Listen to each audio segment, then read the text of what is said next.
तो देखिए किस तरीके से घटना को अंजाम देकर अपराधी फरार हो चुके हैं। लगातार हत्याओं से एक बार फिर बिहार दहल गया है। बेगूसराय में 17 साल के बच्चे की गोली मारकर हत्या कर दी गई। वहीं छपरा में, जलालपुर में व्यवसायी की चाकू से गोदकर हत्या की जाती है। ये वो तमाम घटनाएं हैं। इन घटनाओं को भी हम आपको दिखाएंगे, लेकिन फिलहाल आपके सामने जो खबर है वो है इंडिगो एयरलाइंस से जुड़े हुए बिहार के स्टेशन हेड रुपेश सिंह हत्याकांड। और इस हत्याकांड ने पुलिस की चुस्ती पर, उसकी फुर्ती पर सवाल खड़े कर दिए हैं। हाई प्रोफाइल मर्डर से इस वक्त सरकार हिली हुई है, सनसनी फैली हुई है। राजधानी में रहने वाले लोग अब डरने लगे हैं। लोगों के अगर बयान को आप सुनिएगा तो सीधे तौर पर यह कहते हुए कि अब पटना में डर लगता है। देखिए ये वो पटना है, ये वो राजधानी है बिहार की, जहां पर पूरा सरकारी अमला बैठता है, सरकार के मुखिया बैठते हैं। सबसे ज्यादा अगर कहीं पर चुस्ती और सतर्कता होती है तो वो यही होती है। लेकिन इसी जगह पर, इसी हृदय स्थली कह लीजिए इसे बिहार की, उस हृदय स्थली में अपराधी कितने बेखौफ हैं। घटनाओं को अंजाम देकर अपराधी फरार हो चुके हैं, लेकिन सिर्फ पुलिस अभी लाठी पीट रही है। तो इंडिगो एयरलाइंस के मैनेजर रुपेश सिंह की हत्या ने राजधानी पटना में सनसनी फैला दी है। अपराधियों ने रुपेश सिंह को उनके आवास के ठीक बाहर गोली मारी और मारकर यहां से वो अपराधी बड़ी आराम से फरार भी हो चुके हैं। सामने की गली काफी सक्रिय है। तस्वीरें भी अगर हम आपको दिखाएं तो देखिए ये वो अपार्टमेंट, और इस अपार्टमेंट की जो गली है, यहां पर एक वक्त में एक ही गाड़ी आ सकती है। अपार्टमेंट आपके सामने, वो अपार्टमेंट जिसमें सीसीटीवी कैमरा आपको इन तस्वीरों में दिख रहा होगा, लेकिन सिर्फ ये शोभा की वस्तु बनकर रह गई है क्योंकि 3 साल से ये काम नहीं कर रही है। लेकिन इसे देखने वाला भी कोई नहीं। नजर आपकी जहां तक जाती है एक सकरा रास्ता।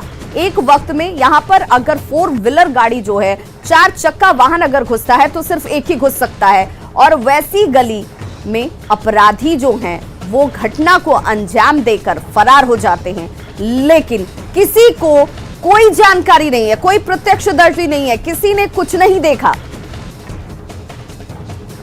इस वक्त मौजूद हैं पटना के पुनाईचक इलाके में, और कुसुम विला अपार्टमेंट है जहां पे रुपेश सिंह जो इंडिगो के अधिकारी थे, रहते थे, और जिनकी कल देर शाम गोली मारकर अपराधियों ने हत्या कर दी। और रुपेश सिंह जैसे ही अपने अपार्टमेंट में पहुंचे और यहां पे पहले से अपराधी घात लगाए बैठे थे, और उसके बाद उनके गाड़ी को रोककर एक के बाद एक कई गोलियां मारी गई। इस वक्त भी हम आपको तस्वीर दिखा रहे हैं, जो शीशे का टुकड़ा देख रहे हैं, ये गाड़ी से शीशे का टुकड़ा जो टूटा हुआ था। और इसी रास्ते, ये जो सामने का रास्ता आपको दिखाई दे रहा है, पुनाईचक का इलाका है जहां पे काफी भीड़ भाड़ वाला इलाका माना जाता है। और ये संकरी गली है जहां पे एक के बाद एक कई सारे ऐसे मकान बने हुए हैं। बावजूद इसके अपराधी यहाँ पर पहुंचते हैं, घटना को अंजाम देते हैं, उसके बाद आराम से चलते बनते हैं। और यहाँ से कुछ ही दूरी पर विधानसभा है, सचिवालय है, सीएम आवास है, शास्त्रीनगर थाना, तमाम जो इलाके, जो वीआईपी इलाके हैं, काफ़ी लगभग 3 से 4 किलोमीटर के अंदर तमाम वीआईपी इलाके हैं। और यहाँ पे कई सारे आप मकान देख रहे होंगे, यानी कि कई सारे ऐसे मकान हैं। मकानों के बीच में ये सबसे लास्ट में ये अपार्टमेंट था जहाँ पे रुपेश सिंह रहते थे। लेकिन कल देर शाम अपराधियों ने एक के बाद एक करके कई गोली मारी, और जिसके बाद उनकी मौत हो गई।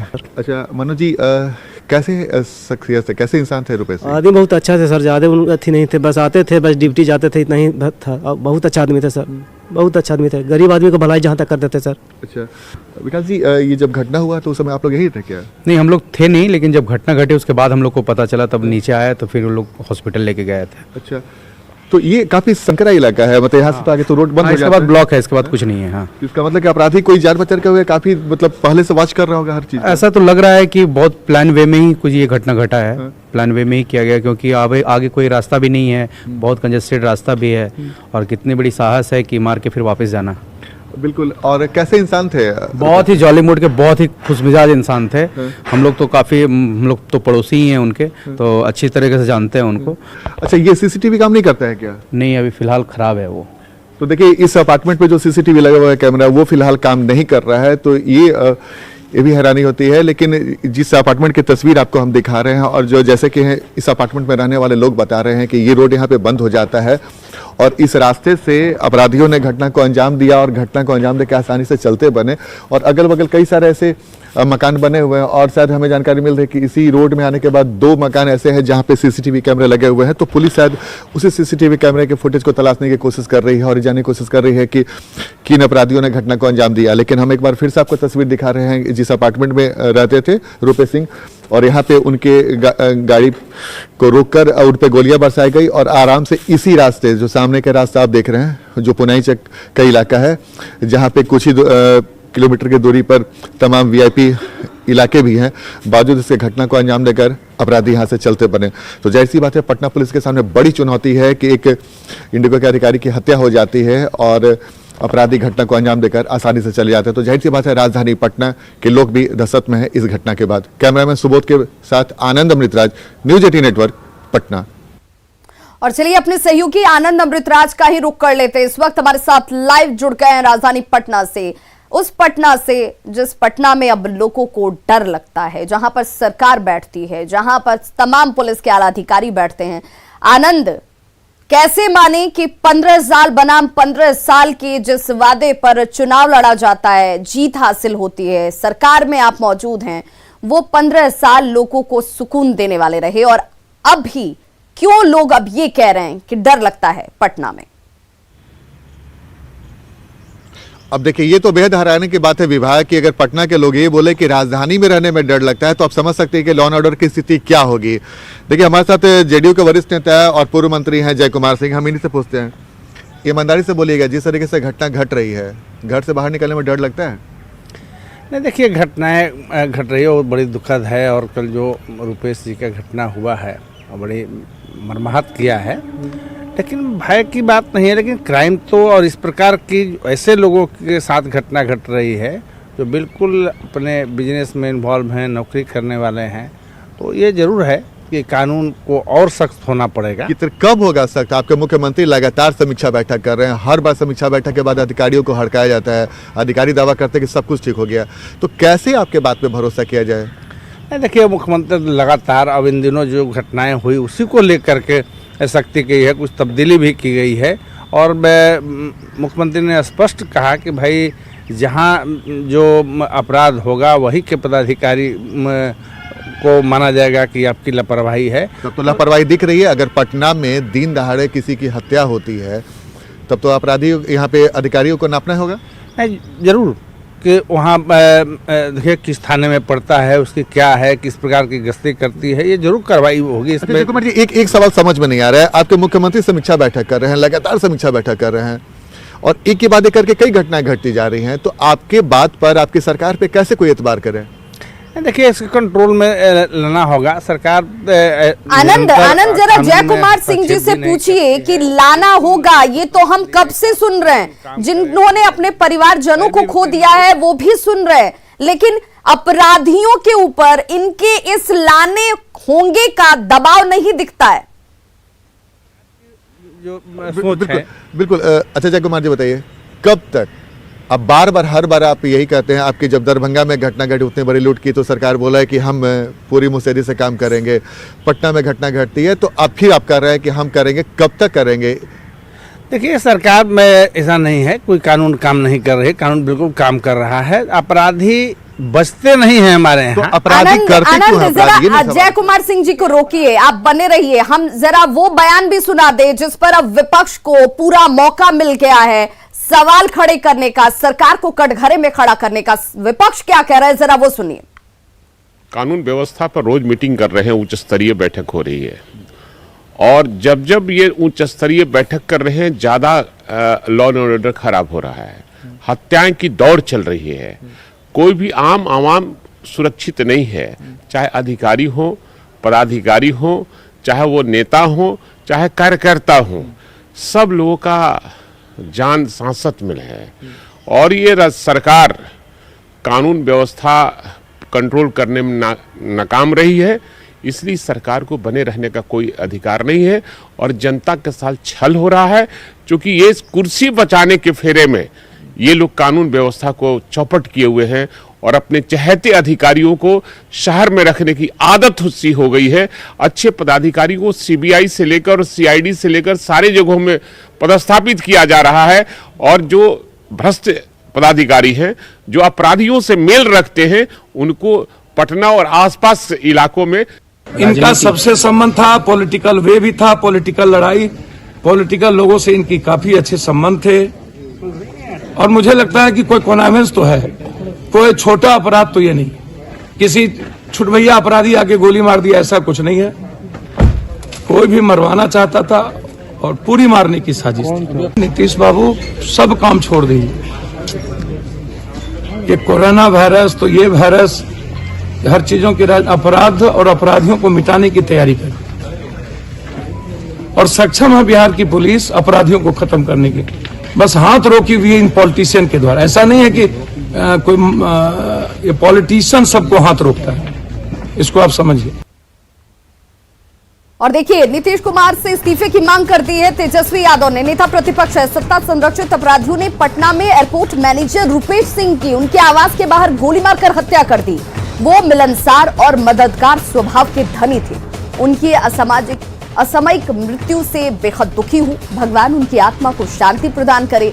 बिहार में अब अपराधी ही सरकार चला रहे हैं। अनैतिक और अवैध सरकार के संरक्षण में अपराधों और दुष्कर्मों की प्रतिदिन संख्या बढ़ना एनडीए की सामूहिक विफलता है। नीतीश जी द्वारा अपराधों को छिपाने की चेष्टा और उसे स्वीकार नहीं करना ही सबसे बड़ा अपराध और अपराधियों के लिए मनोबल बढ़ाने वाला है।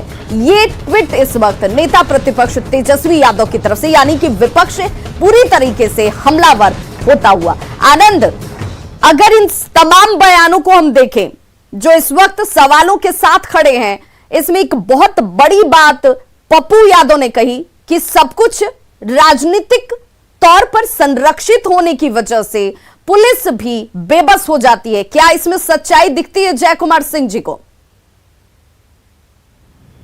बिल्कुल विभा, आपने निश्चित तौर पे बड़ी बात कही और पप्पू यादव ने ये बात भले जो भी कही हो, इसमें कहीं ना कहीं तो सच्चाई है। जय कुमार जी, एक बात बताइए, कई बार हम लोगों ने ये सुना है कि पुलिस के लोग कहते हैं कि दबाव है हमारे ऊपर बहुत ज़्यादा। क्या आपको लगता है कि राजनेताओं का दबाव पुलिस के ऊपर रहता है? देखिए, हमारी सरकार में तो इस प्रकार की बात बिल्कुल हम कहेंगे कि बेईमानी है। कभी भी कोई राजनीतिक व्यक्ति और हमारी सरकार जिस प्रकार से कानून को पूरी तरह से स्वतंत्र किया है अपने काम करने के लिए, कोई राजनीतिक दबाव वो भी क्रिमिनल और बदमाशों के लिए तो किसी प्रकार का पैर भी हमारे लेकिन आपको जय कुमार जी, कई बार ऐसी घटनाएं सामने आई है जिसमें राजनेताओं, पुलिस और अपराधियों का गठजोड़ नजर आता है। तो कहीं ना कहीं अच्छे पोस्टिंग, अभी भाई वीरेंद्र ने आरोप लगाया कि अच्छे अधिकारियों, चहेते अधिकारियों को अच्छे जगह पोस्टिंग कर दी जाती है और जो ईमानदार और योग्य अधिकारी होते हैं उन्हें सेंटिंग में डाल दिया जाता है। देखिए भाई वीरेंद्र जी तो अब कितना भी अच्छा भाई वीरेंद्र की बात नहीं, ये ईमानदारी से आप कहेंगे क्या कि अच्छे अधिकारियों की नियुक्ति क्यों नहीं हो पाती है? नहीं, जो भी है, अब हम लोग यहाँ के लोग हैं, हम ही लोग के सरकार में गौतम जी जैसे लोग जो बहुत ही सख्त पदाधिकारी कहे जाते हैं, वो डीजीपी रहे हैं, कोई हिमाकत नहीं करता है वैसे पदाधिकारी। आनंद जरा जय कुमार सिंह से ये भी पूछिए, ये वक्त जो है सीधे तौर पर सरकार की किरकिरी कराने वाला है। ये कोई नहीं कहेगा कि सरकार चाहती है कहीं की कि उसकी बदनामी हो, उसके ऊपर इस तरह का दाग लगे, उसके दामन पर इस तरह के छींटे उड़े, लेकिन क्या ये मान लिया जाए कि पुलिस चाह ले तो इन अपराधियों पर नकेल नहीं कसी जा सकती है? पुलिस चाह ले तो इन अपराध करने वालों को कानून के घेरे में नहीं लिया जा सकता है? और अगर नहीं लिया जा पा रहा है तो इसकी इच्छा शक्ति कमजोर है? अच्छा जय कुमार जी, एक सीधा सा सवाल आपसे बोलेंगे, कई बार कोई हाई प्रोफाइल मामला होता है तो 2-3 दिनों में अपराधी पकड़े जाते हैं। आपको लगता है कि पुलिस इतनी सक्षम है कि अगर उसे फ्री हैंड दिया जाए तो अपराध पे लगाम लग जाएगा? नहीं, बिल्कुल फ्री हैंड है। फ्री हैंड कैसे है सर? हम सवाल इसलिए आपसे पूछ रहे हैं ना कि फ्री हैंड कैसे है। कई घटनाएं घटती जा रही हैं और आप बोलते हैं कि हम घटना के बाद अपराधियों को बख्शा नहीं जाएगा। घटना ना हो ऐसी परिस्थितियां क्यों नहीं आ रही है आपके सरकार में? नहीं, घटनाएं देखिए जिस प्रकार की घटनाएं हम लोगों ने देखा है इस बिहार में, देखिए ये जय कुमार जी, ये सवाल है, चूंकि 15 साल से ज्यादा का वक्त अब आप लोग को मिल गया, आप कितने दिनों आनंद चलिए पॉलिटिकल रिएक्शन नहीं। ब्रेक के बाद एक बार फिर से आप सभी का बहुत स्वागत है। और रुपेश सिंह हत्याकांड ने पटना के लोगों को डरा दिया है। उन्हें अब घर से बाहर निकलने में डर लगने लगा है। लोगों की शिकायत है कि पुलिस अलर्ट नहीं दिखती और ऐसा लगने लगा है कि फिर से 15 साल पुराना वाला दौर वापस आ गया है। पटना में लोगों से बातचीत की न्यूज़ 18 संवाददाता आनंद अमृतराज ने। पटना के पुनाईचक में दिन दहाड़े इंडिगो के एक अधिकारी की हत्या हो जाती है और अपराधी घटना को अंजाम देकर आसानी से चलते बनते हैं। तो जाहिर सी बात है इस घटना के बाद पटना के लोग में दहशत है और पटना के लोगों की राय क्या है इस हत्याकांड के बाद वो हम आपको बताते हैं। ये घटना जो घटी है रुपेश सिंह की जो हत्या होगी दिन दहाड़े, उसके बाद डर लगता है? बिल्कुल डर लगता है। अब तो लगता है कि गोली कांड आम हो गया है पटना में। इससे बहुत दुखी हैं हम लोगों। इस तरह से जवान जो भी हैं उनकी आज पेपर में जो न्यूज़ देखे आज, अचानक से वो गाड़ी से उतरते हैं और अपार्टमेंट का वो जो गेट खोलते हैं, और सबसे बड़ी बात है कि उस वक्त गार्ड नहीं था। तो ये कुछ समझ में नहीं आ रहा है कि क्या रीज़न है। बिल्कुल। अच्छा विष्णु जी ये बताइए, जब घर से बाहर निकलते हैं तो डर लगता है क्या? इस घटना के बाद कैसी प्रतिक्रिया है?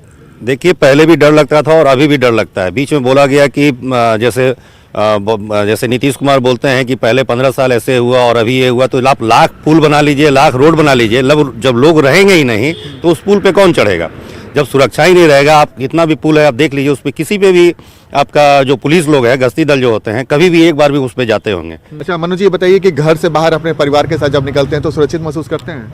नहीं, जो 15 साल वाला है बस वही पीछे बैक चले गए हैं। और सरकार बार बार कहती है कि पिछले 15 साल का हवाले देती है, लेकिन वही है वो स्थिति वही है कमों बेश। मैन पावर नहीं है, पुलिस का मैन पावर नहीं है गवर्नमेंट के पास, बहाली करती नहीं है, सब प्राइवेट सेक्टर पर छोड़ दिया है। अपराधियों का यहाँ पर मनोबल बढ़ गया है, ठीक है, और जो भी आदमी आता है अपना काम करके चल जाता है। पुलिस सुस्त रहती है, अपना काम सही से नहीं कर पा रही है। पुलिस ऐसा क्यों नहीं कर पा रही है? को क्या करना चाहिए पुलिस को? पुलिस को हमको, मेरे हिसाब से, मेरा ओपिनियन यह है कि उनको एक अपना टीम बनाकर वर्क करके हिसाब से और उसको रिक्रूट कर ले, वहाँ पे गली गली चौराहे पर उनको भी रात में 1-2 घंटा के लिए गश्ती करना चाहिए। ना भय तो है, ऐसी घटना होगी तो वही सरकार के लिए सोचने वाली बात है, कम से कम प्रशासन पे ध्यान दे। अच्छा पुलिस को क्या करना चाहिए कि अपराधियों में डर हो? देखिए सर, पुलिस वही करेगी जो सरकार जो निर्देश देगा। पुलिस को करना क्या चाहिए? सर पुलिस हर जगह अलर्ट रहे, एनी टाइम जहाँ भी उसका लगे कि उसको जहाँ शंका है, जहाँ अपराध हो सकता है, उस जगह पे पुलिस को अलर्ट रहे और हमेशा गश्ती करते। तो देखिए हमेशा गश्ती करते रहे, पुलिस अलर्ट रहे, ये चाहते हैं पटना के लोग, लेकिन साथ में ये भी कहते हैं कि पुलिस लापरवाह है और वो आम लोगों का ख्याल ठीक से नहीं रख पा रही है।